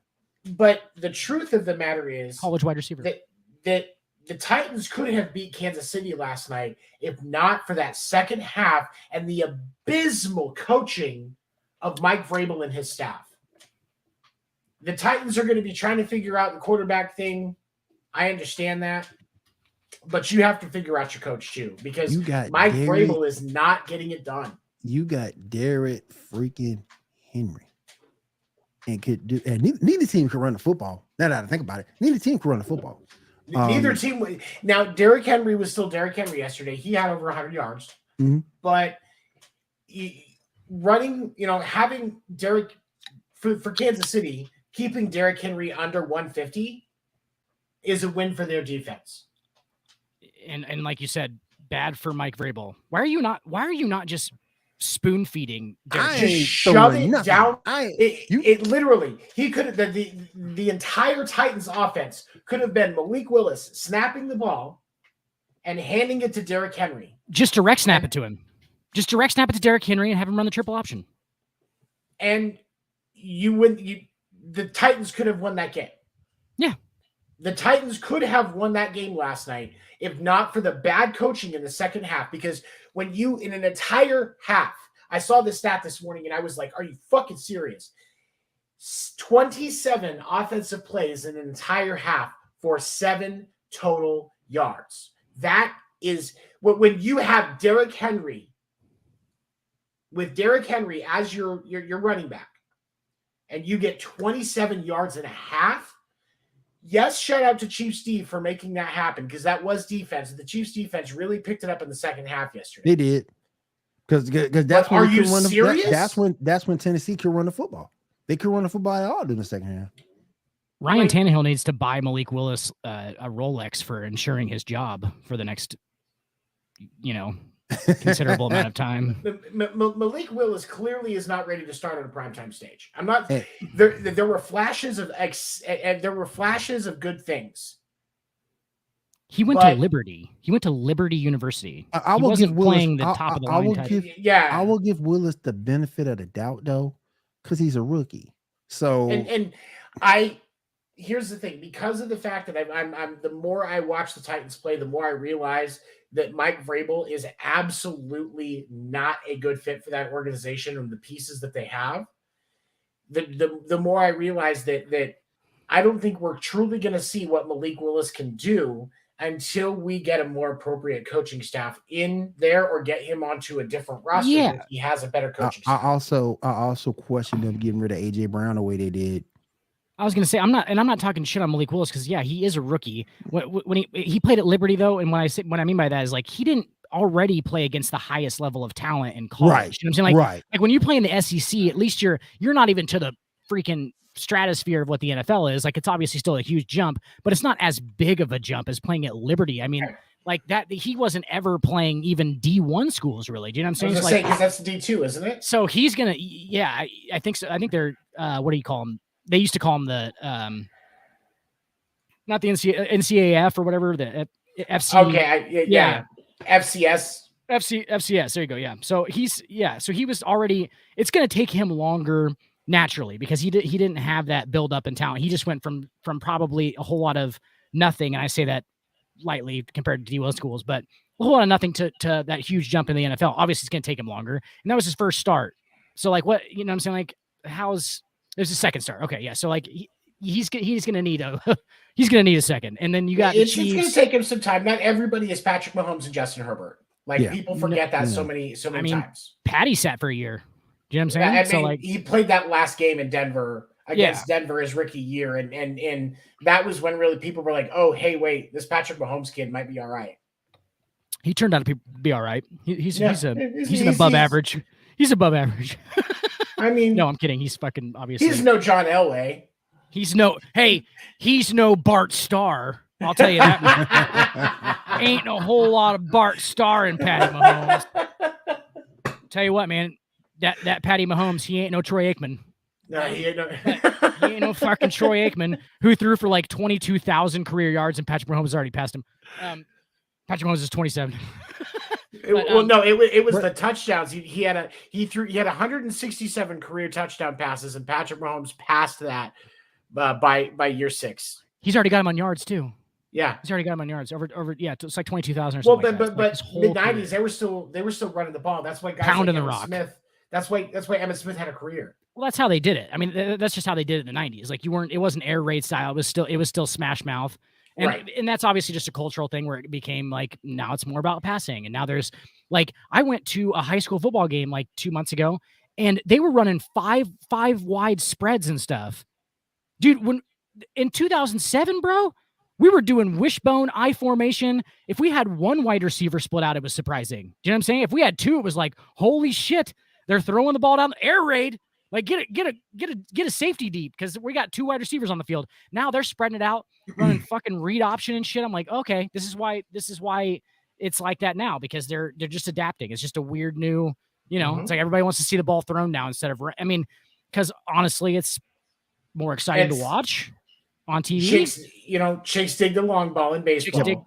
Chicks dig the 70-yard touchdown pass in the NFL. Yep. And Randy Moss did a very good job of bringing that into existence, kind of too. Like that was kind of Moss's, Yep. And it might have happened naturally just because he was Randy Moss, but like it just kind of happened where that's kind of the beginning of it. But well, and really quick, before we move on to talking about some of the other games, it seems like Kansas City and Tyreek Hill are both mutually okay with the separation. Tyreek Hill is on a historic run. Yeah. He's on track 1,100 yards. He's on track to break 2,000 receiving yards for one season. And that's not just because it's a 17-game season. He could sit out game 17 because the Dolphins are clearly a playoff team at this point. He could sit out game 17 and still have broken 2,000 yards. He's on pace for over 160 catches. Lynn Swann in his Hall of Fame career had 336, I believe, career total receptions. Catches, yeah. Think about that. Tyreek Hill's going to get 180 almost this year. So there's your change. there's your change in styles. Let's also go back and give some love to the guy on the other side of the field in that same game. Justin Fields just crushed it for the Bears. They lost that game 35-32, but he really did well. You really got to see the potential that Justin Fields has. Yep. Well, hey, real quick, Tony, just on the Chiefs game, real quick, before we move on. They can't have this is why Chiefs fans should be concerned about this. You obviously have number 15, okay? That's not going to change. What you can't do is run number 15 into the ground. And games like last night are going to run number 15 into the ground. If you make him do absolutely everything, that is not when Tyreek Hill's out there running around, people are like, "Oh, he's a good runner too." No, no, do not. No, why is he running? Here's something that I want to point out. You know, when you think about Patrick Mahomes' career, he's in what, year 6, right? Mm. Okay, 17 because of 5. Okay, he's in year 5. Okay, 5 going on 6. All right. When you add in the playoff games that he has had, because every year Patrick Mahomes has started, the Chiefs have made the playoffs and gone deep into the postseason. That's the AFC Championship every time. That's an extra 3 to 4 games a year that he plays. So we are now at the point where he has played enough games where it's like he didn't sit his rookie season. I was going to say, ironically, he's almost played an extra season just in playoff games. He's almost played an extra season of playoff games already. Now, as we progress through his career, this kind of a combination with Andy Reid and Patrick Mahomes isn't going away. In another 5 years, we're going to add on, basically, it's like adding on another season in his career. And even though he'll be in year 10, it'll be like he's in his 12th season of playing time. And so you may not see as much out of Patrick Mahomes longevity-wise as you saw out of Tom Brady.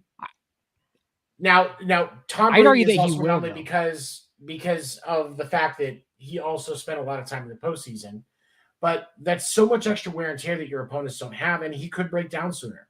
And another thing that bothers me too with him running so much. There's a difference between him running and Josh Allen running. Josh Allen's a big dude. Josh Allen's a huge boy. That's a big boy. He's doing better at sliding. If you notice that, like this, especially the last couple of years, his sliding has gotten a lot better.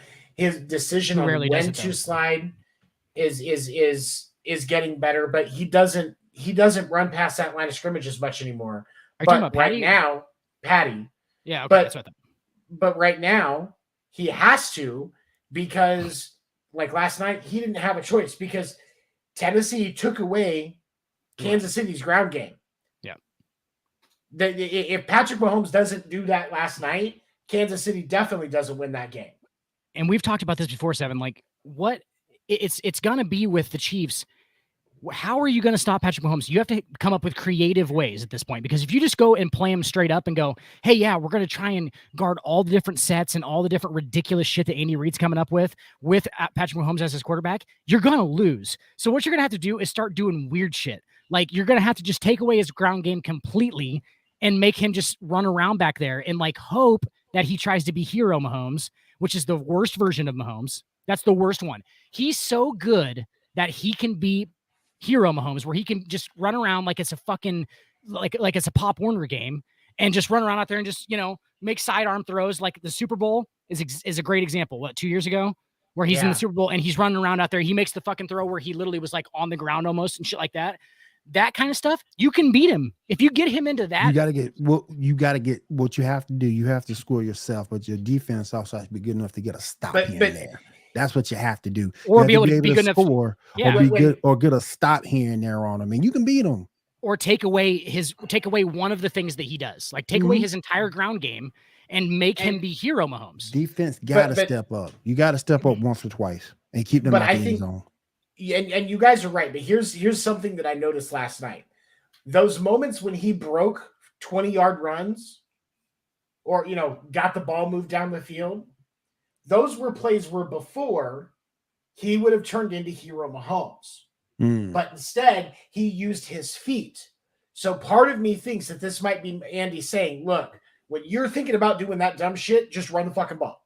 Yeah. He's also really good too. Great way to coach it out of him and have him do that without taking away the other great things he does when he rolls out. Right. There needs to be a happy median. Yeah. Right. You gotta have a medium there. You gotta control that. He's also really good at avoiding contact as well. Like he's very crafty as far as like obviously he's crafty in the pocket and stuff like that, but like he doesn't ever take you never see Patrick Mahomes take like huge hits. Like it's not like some of those quarterbacks they kind of get into like weird.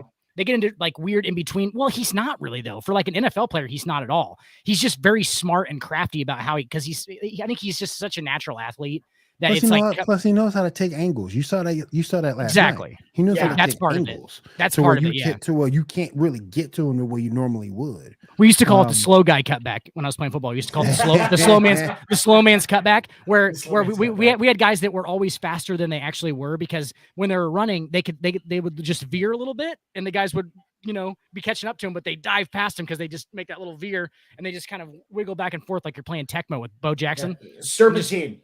Yes, serpentine. So, moving target. Moving target. I feel like Patty's just saying that while he's running the whole time, like moving target. All right, real quick before we get out of here, we did have a Monday Night Football game tonight. Baltimore Ravens defeat my New Orleans Saints 27-13. I think every day, two things happen. Sean Payton, thanks God that he stepped away. And the New Orleans front office looks at a picture of Patrick Mahomes and just starts crying. There's a big one. It's right next to Taysom Hills. And so we don't really know which one they're crying about. It's just a general underneath Taysom Hills, it has the contract that they signed him to. There's like I don't understand that deal. I really don't. They held the Baltimore Ravens defense has improved. They held Alvin Kamara 9 carries, 30 yards. Juwan Johnson got the only touchdown of the night for the Saints. The Ravens, Kenyon Drake just came out of nowhere and backing up Gus Edwards, 93 yards and 24 carries, 2 touchdowns. Kenyon Drake's explosive. And Lamar Jackson's got a touchdown tonight. Only had 133 yards, but he got a touchdown. Had 82 yards rushing. Touchdown went to Isaiah Lively, the tight end who backed up Mark Andrews, who was out for this game. So, on behalf of the law firm of Ruth Gehrig and Rosarena, if you had to watch the Monday Night Football game, you might be entitled to compensation. And here's the thing. From what I saw in this game, the Ravens did what makes them best. They kept the ball on the fucking ground, which is what they should be doing. That's what makes them great. Because here's the thing. Everybody thinks that all these rushing yards are Lamar Jackson. They were talking about it on the broadcast tonight. If you take away the production that Lamar Jackson has on the ground, the rushing game for the Ravens still averages over 5 yards a carry. So, yes, you don't have a lot of air targets right now for Lamar Jackson. Who gives a fuck? Just run the ball. Right. Yeah. Run the ball. You're getting 5+ yards a carry with or without Lamar Jackson being the ball carrier. Yep. Who gives a fuck about a throw? Give some kudos to those guys up front too. Marshall Yonda and those guys up front. Marshall Yonda's a fucking freak. Yep. Yeah. One of the best guards in NFL history. Real quick, the Eagles keep up that undefeated streak. They beat the Texans 29-17. Chargers beat the Falcons 20-17. Hold on. Can we stop with this Jalen Hurts MVP bullshit? And here's the thing. The numbers. I know that. Here's the thing. There are people that are, because of the fact that they're 8-0, and he does have a decent completion percentage. I know that he has been relatively accurate, and I will respect that. That's great. But when we look at this strength of schedule, this is something where strength of schedule can be counted. It can. It can and should be counted. And I'm sorry, but right now, when I look at these two teams, the Eagles and the Vikings, I'm going to say this. If you take Kirk Cousins off of that Vikings roster, the Vikings are not 6-1. Kirk Cousins is an above average NFL quarterback. Kirk Cousins is a stellar quarterback. Ooh, and when Shannon Sharp predicted at the beginning of the year that Kirk Cousins would be MVP. He good for that. He good for that system.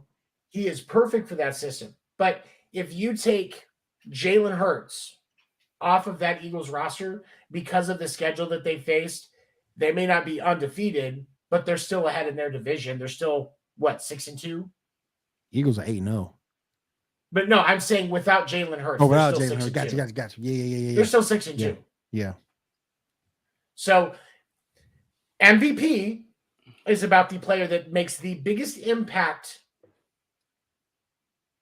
on the game with their team. You take them out. That's why Aaron Judge is the MVP, the American League MVP, Major League Baseball. Because the Yankees do not win 99 games or 98 games, whatever it was, 99 without Aaron Judge. But my That's thing a is, 65-win team tops. but if you Oh my take God, Jalen, but if you take Jalen off this current team right now, this current team, the way they're constructed, I don't think they're 8-0. No, they're I'm not. No, they're not. 6-2. Yeah, Yeah, 6-2. They still have a winning record. They're I don't think he's that big of a still deal. winning that division. It's so weird though because like I don't know if I think the Chiefs still have a winning record if it's honestly if they start their backup. You know what I'm saying? Like it's just so weird because of the systems and like I think that you have to give John Harbaugh a ton of credit. John Harbaugh a ton of credit here. Like I think that's really what it is. I mean, are we talking? Sorry, yeah, wrong team. I'm sorry. Not John Harbaugh, the Eagles coach. Oh, somebody name me the Eagles coach real quick. Yeah, but you have to give him a ton of credit. Also, not Marshall Yonda on the Ravens offensive line. That's old. That's older. He's done. He retired last year. Kevin Zeitler is who I was talking about, the guard, the Ravens offensive line. But who is Nick Sirianni is the Eagles head coach. Nick Sirianni. You have to give Nick Sirianni a huge amount of credit. Absolutely, yeah. So let me go and back John Harbaugh. So let me go back. Y'all think Gardner Minshew can lead the Eagles to 6-2? Yes, absolutely. I like Gardner Minshew. Yeah.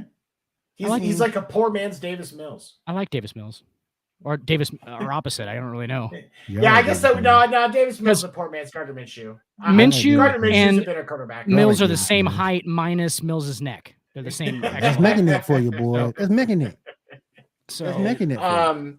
But I'm not going to discount what the Eagles are doing because they're just playing the schedule they've got. And Jalen Hurts is playing the defenses that are put in front of him. Yes. But he's not an MVP. There is not enough case for him to be an MVP talk right now. It should be Josh Allen, Kirk Cousins, and Patrick Mahomes. Hey, Will, do you think Davis Mills' grandma ever told him to not be mega necking with the girls? She was like, "Don't be mega necking over there, Davis. Don't be long necking it." He always had two girlfriends because he had enough space on his neck that they could be they can both connect. his neck and never connect. Exactly. Like a brontosaurus. Bengals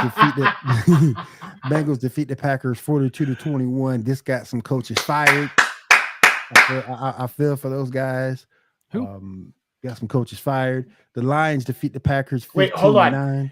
Oh, okay. Yeah, this is the game I want to talk about. Lions Packers. Poor man. At some point, you got to feel for Aaron. No, he ain't got nobody to throw to.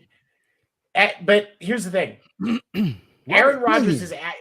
I see what you're saying to a point, but Aaron Rodgers is supposed to be that guy, and Tom Brady. I love the way what Stephen A. said about him. Says it. What Stephen A. said about him? Yeah, bad man. Like what Skip Bayless says about Tom Brady. He could, back when he was playing in New England, he could walk in during warm-ups, people are coming in, point in the stands to three guys from Dorchester and go win the game. Because Tom Brady is that good and will make those guys look good. Not anymore. How many players left the New England system, left Tom Brady's tutelage, if you will, and never amounted to the numbers that people expected? It was Tom Brady, that system made them look good. And so when you look at this, talent wise, how does Aaron Rodgers not get more shit for? But that's the thing. I love Aaron Rodgers, by the way. Aaron Rodgers has talent, but he doesn't have that closer ability. I think that's got the biggest closer. Difference between. You saw that in the playoffs. He ain't got that closer ability. That's the biggest difference when you think about intangibles for Brady versus Rodgers. If you got, yes, if you got Brady or Rodgers in the last 2 minutes, you like your chances. But if you get to pick, anybody that knows anything about football is going to take Tom Brady in the last 2 minutes if they get to choose between Brady or Rodgers. Aaron Rodgers is not a closer. I'm going to make this comparison. I've made it before and will vehemently disagree with me when I made it. Aaron Rodgers is the LeBron James of the NBA, and Tom Brady is the Michael Jordan. And in this way, that if you had a raw talent, if you just went, hey, who we taking, like just in their prime, you get a whole season with one of these quarterbacks, and there's no intangibles involved. Like it's just going to be all new players. It's going to be all new coaches. You just get a player, right? You probably take Aaron Rodgers, talent wise, as far as his Pure ability to throw the talent? ball. Exactly. I think he has the great. I think he has the best arm talent. Yeah. If arm talent's a stat or arm talent's a ability, I think he has the best arm talent that's ever played in the NFL. I think that's. Okay. I think he has He's the best helping arm them right now, but he still has a lot of arm talent. He just that's the thing. That's why the mind matters so much, and that's why that's what me and Tony talk about Thursdays at 10/9 Eastern on the Sports Report After Dark. But that's why we talk about it so much, is like because the mind matters so much. It's not just about pure talent. If it's about pure talent, then Greg Oden would have been a good NBA player. Here's the thing. Ben Simmons. Aaron Rodgers is the get me started on Ben Simmons. Slightly better at social media white version of NFL's Kyrie Irving. You right about that. I'll actually take that. I'll take that. Even though he did win. I mean, Kyrie. He has won 2 MVPs. And Rodgers won. He's won 3 MVPs. Won 3 altogether. That Aaron Rodgers was able to get his team to a championship. Kyrie rides along for it. Kyrie can't get a team to a championship by himself. Aaron Rodgers did. Different sports and yes, they're situationally, sports, but plus you got to give Aaron props. He does have a ring. Yeah. Well, so does he Kyrie. Has one. Kyrie's got one too. So I thought Kyrie had 2. Kyrie's only got the one. He got one. The one with LeBron. Cleveland one. That's it. 2016. Yeah, one with Cleveland. Oh, that's okay. You're right. Golden State. Yeah. He only got the one. He should have had 2, because that Boston Celtics team was almost kind of good, but couldn't get done. That's what I'm saying.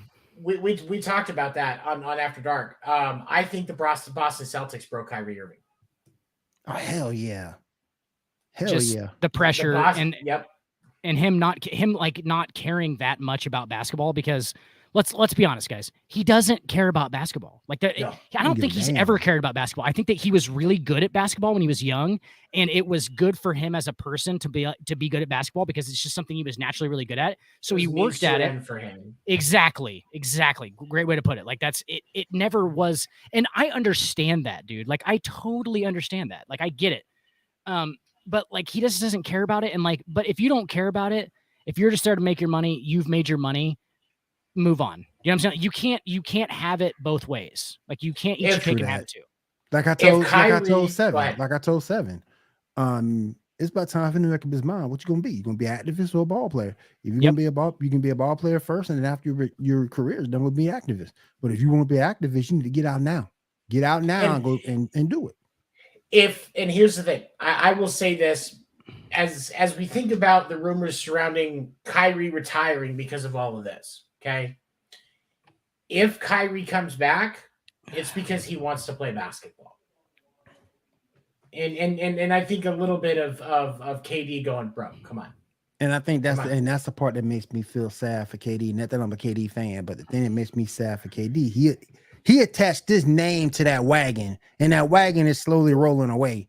And that's why I feel for him. Guys, it's KD made his bed. I don't feel bad for him. Tony, it's clearly because the Jews pushed Kyrie out of the NBA, okay? Right. It's clearly, that's what's going on. That's what I don't understand about Kyrie's thing. Okay? Adam Silver. You're gonna make comments and refuse to retract for a week.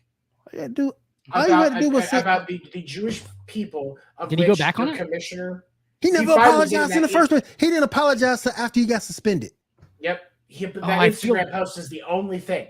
I actually hate him more now. If he would have said I was sorry, and look halfway, he was in contrition, he would have been all right. But he didn't. I would have liked him better if he sorry just wouldn't have said I'm sorry. After he got suspended. And the apology came after he got suspended. Bruh. But for me, it's when you look at Kyrie, if he comes back, he wants to play basketball and at least finish the season. Yeah. But if Kyrie doesn't come back, Kyrie shouldn't have come back this season. Be done with it. At all. Be done with it. Because you can't, and especially because there is such a concentration, on pun not intended, I apologize. There is such a large number of Jewish people in Brooklyn. Like, that is one of the dominant faiths in that area. Hell, isn't Adam Silver Jewish? Adam Silver is Jewish. Yeah, I thought so. And David Stern. You have a large portion of Jewish people that are NBA fans that spend a lot of money on NBA merchandise and tickets. Look at that game that Kyrie played in before he got suspended. After he made that tweet, there was 8 people with courtside seats, not just lower level, courtside seats. Those are in the Barclays Center. That's over $1,000 a seat. They paid over $1,000 a seat to sit there in that T-shirt. Yep. And those were Jewish young adults. And kudos to them for making their voice. Like, I respect the hell out of people that are that dedicated. Hell yeah. I'm not like, right. Look, I'm just going to go this way. You guys can go fuck yourself. But, but I respect the hell out of them for doing it, making their voice heard. That shows dedication to your cause, and I love it. But for Kyrie's sake, bro, just walk away. Yep. If you want to go, just walk away. You're already fucked. Yep. And one of the things we talked about in After Dark is like, the biggest part about it is like, factually, there is a lot of Jewish people in the United States with a lot of money and a lot of influence. The part where Kyrie went wrong is to assume that because they have a lot of money and influence, they are evil people. That's the worst part about it. Is like, he was like, yeah, well, obviously they're just doing things to fuck up with black people. I'm like, no, I don't think that's the case. I will say this, and I've always said this point. We do have freedom of speech in this country, but that freedom of speech does not allow you to get away from the consciousness of what the consequences of what you say. And you can't, and you just have to go back and think about it. Yeah, you just posted a link, but that's your Twitter. You posted like link on. So you have to take that L. You have to go through the motions, and you don't quit. You're going to stay and take that criticism. But freedom of speech does not mean freedom of consequence. That's the thing. It's also not freedom of action. You know what I'm saying? Can't just. I'm going to make a point, because there's been people that have supported Kyrie and think it's wrong for his career to be taking this kind of a hit over a tweet. And I hear you, but I want to say, if I sat here and I said that because of all of the Black Lives Matter stuff, as a white man, I don't have the opportunities that I used to have, that I should have, because I worked hard for them. It's not my fault that white privilege existed. Just went on some stupid ass rant. I would get torn to fucking shreds, and any chance at being a professional podcaster, getting into professional sports at any point in the future as a broadcaster, any of those, other dreams that I might have, being a comic, all of that is fucked because I said one thing. Mm-hmm. I don't think that's true, though. No, we just had Donald Trump as a president. Have you ever looked into that guy's past? But there's a difference now. There is a clear difference in approach now in how people are received. So when you vaguely post something like that, and it's not just about the link. Let's be clear here. There are so many other pieces to this puzzle that are why Kyrie is in trouble. Because over the course of multiple press conferences after this, he never apologized, didn't try to walk back or clarify comments, just acted like, because he was under attack, that clearly he was just too superior and we weren't at his level. I'm not saying Kyrie's not smart. Y'all know me. Y'all know me. You know, this ain't about me. This ain't about me. You know, that's not what I'm about. You know, I'm not anti-Semitic. You know, that's not what I'm about. No, we don't. We don't have an inside peer review of what type of person you are. So for you to say that was stupid. You should have said you were sorry. Take the L and move on. They don't Try even to want that man. try to clarify. Just Right. don't. But They don't even want that man money. That man was gonna give a $500,000 donation. They don't even want it. Well, that's such a good point too, because we were basically saying the same thing on After Dark, except for basically what we were saying is like it just makes it look like he actually believes that stuff, which is the actual. You know what I'm saying? Like the worst parts of it that people are bringing up, which I'm sure he doesn't believe all the worst parts of it. I would guess. No, you know what I'm saying? Like, I'm not sure. Instagram and in the Instagram post where he apologized, he did clarify that there was things that he disagreed with, and he never. And one of the reasons he feels bad is he did not clarify what he was supporting and anything in that, which would have kept the fire from growing as much as it had. Exactly. That's it, and that's literally it. Because of his actions and how he handled it, is why his nuts are in a vice grip right now. But if you would have said those things before he got suspended, before he started checking his pockets, he wouldn't have been suspended at all. And Seven, I do want to say one thing. You remember what Herm Edwards said about Twitter? You can go ahead and write it out, but don't hit send. Don't hit send.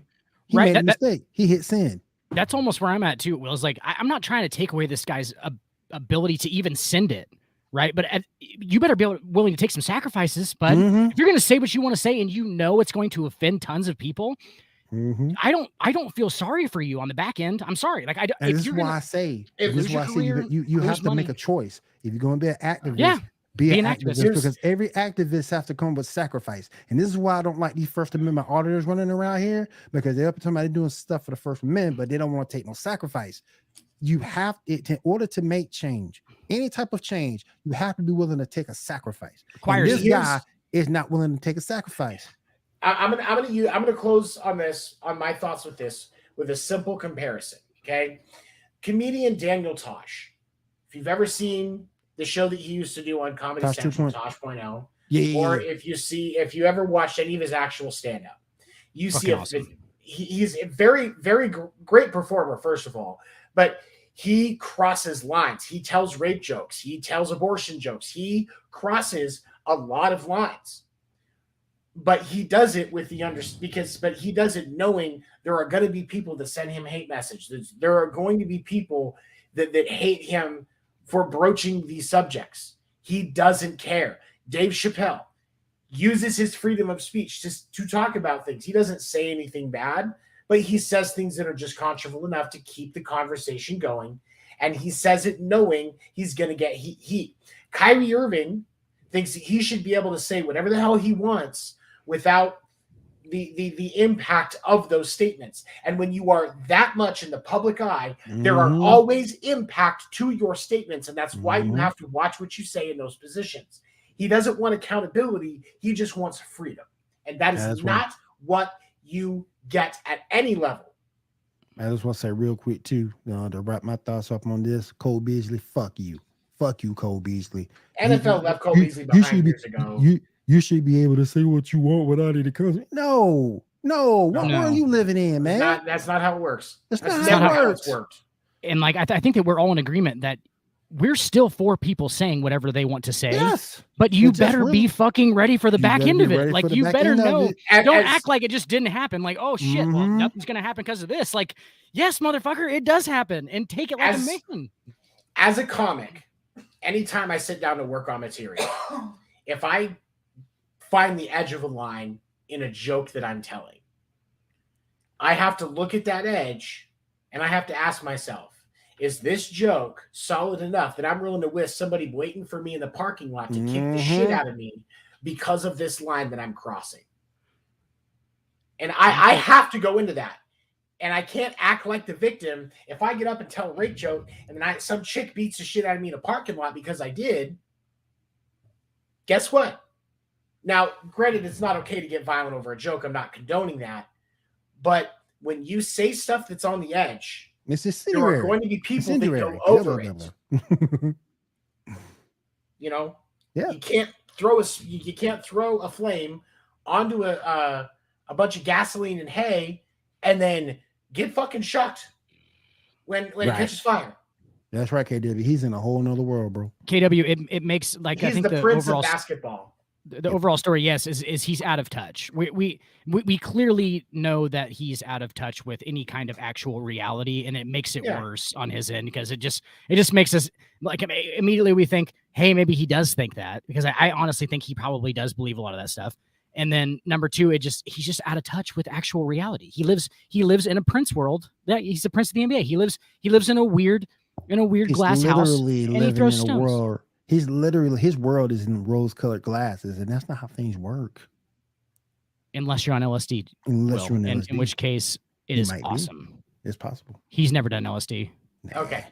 Nah. Those comments clearly show he's never done LSD. Seven knows what I'm talking about.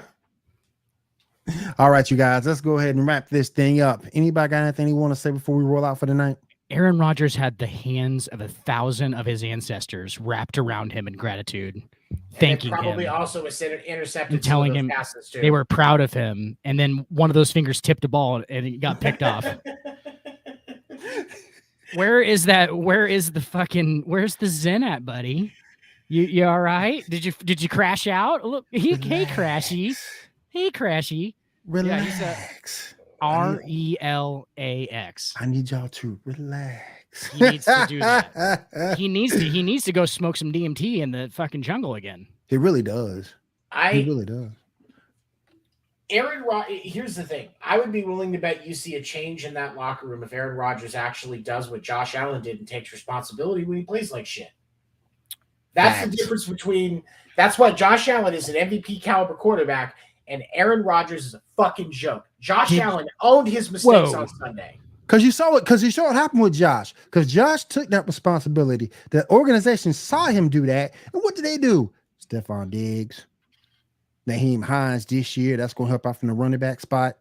Gabe Davis, he needs to come back healthy. But definitely, he's got some weapons out there. Did you hear? Yes. And Will, I'm completely on board with you as far as like he has absolutely zero to work with. But at the same time, you can't come up on the stage. He has Aaron Jones, who That's happens true. to he can't, but he can't. He doesn't throw the ball. He doesn't throw the ball to fucking Aaron Jones and AJ Dillon. Like in actual patterns. Like if Aaron Rodgers was that guy, they would have won more games. But Aaron Rodgers is not that guy. He wants to be treated with that guy without the accountability. That's where the other piece of this Kyrie combination comes into. Aaron Rodgers doesn't want responsibility. And who else does that remind you of? Who else want that all that hero Kyrie but don't want fucking Irving. Yep. That's where the combination comes. That's where the comparison of that game comes in. Aaron Rodgers is that guy, but he's the only when it's like when things are going good, it's like then he's the guy and it's in everything. And like it's almost like when things are going good, he fucking puts that good on steroids, and when things are going bad, he puts that bad, you know what I'm saying? Like, so like he almost makes it worse when it's bad and he makes it better when it's good. So like, it's a weird thing. Cause Brady will try and make it, Brady still made it good, even if the team was bad. Right. Cause he's just that kind of dude. And then when it was good, he was great. And then, so Aaron does the top side of that, but then the bottom side, he doesn't pull them out of any kind of ruts or anything. He just makes it worse. Did you hear his fucking his post game stuff? But he's like, yeah, I definitely don't want to be the leading rusher on the team. I was like, oh my God. Like he's just taking shots at everybody. Like it's very cryptic and like he's taking shots at everybody and like he's in a whole different world too. I mean, that's another Kyrie comparison. Aaron Rodgers is in a whole different world. And like we cannot blame these guys either for being in a whole different world, guys. Honestly, let's think about how much they got nothing to worry about. How much and how much they are just like fucking on a pedestal. Because they're professional athletes. They're on a fame and a fortune pedestal. They live completely different existences than we can ever imagine, basically. Absolutely. So that's why so many fucking rich people and famous people are batshit fucking crazy, dude. Because they don't have touch with like actually what's going on outside of their own little like cornucopia of like greatness. That's just, they just have people walk around them. Like Marcus Aurelius, the Roman fucking emperor, used to have a guy that literally walked behind him, and all the guy would say all day is, "You're just a man. You are only a man. You're only a man." That's all the guy would do. But Kyrie and Aaron Rodgers they're not going to put that. They don't have that humble piece reminding them of their humanity. Right. They've forgotten that humanity exists. I'd like to volunteer for that job. That's I why want to be the guy that walks. That's Give me $100,000 a year. I'll follow Aaron Rodgers around going, "You a bitch" every 10 seconds. You're only just get up real close to him, like real sensual, like, and be like, "You're only a man." Danica Patrick is better off without you. Danica Patrick. I gotta get that as a has sound never bite, won son. a race, Aaron. She's I gotta never get that won a as race. sound bite. Danica Patrick is better off without you. Better off Shailene without you. Woodley makes better movies now. Danica's better at racing than you are at football. Snap. That's if we're really trying to make it. That's if we're really trying to get to him. Oh, Nah, it would just turn into a big, like, me and him just doing ayahuasca together all the time. Like, yeah, bro. Like, are the stars really out there? Or are they just like pinholes, man? Pinholes. Those pinholes. That's all they are.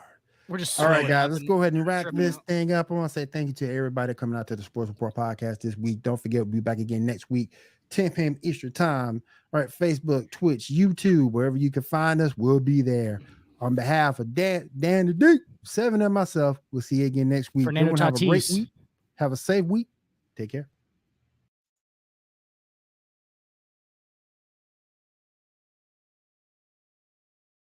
Even when you feel low, you can still go. Even when you feel slow, you can still go. Even when there's no hope, you can still go. I never answer to no, man, I still go. Go, go, go, go, go, go, go, go, go, go, go, go, go, go, go. Hustle hard, hustle every single day. I'll be making moves till I'm buried in my grave. To the system, I don't wanna be a slave. I've been doing shit my way, or the highway. And in the driveway is a nice range, 'cause I grind through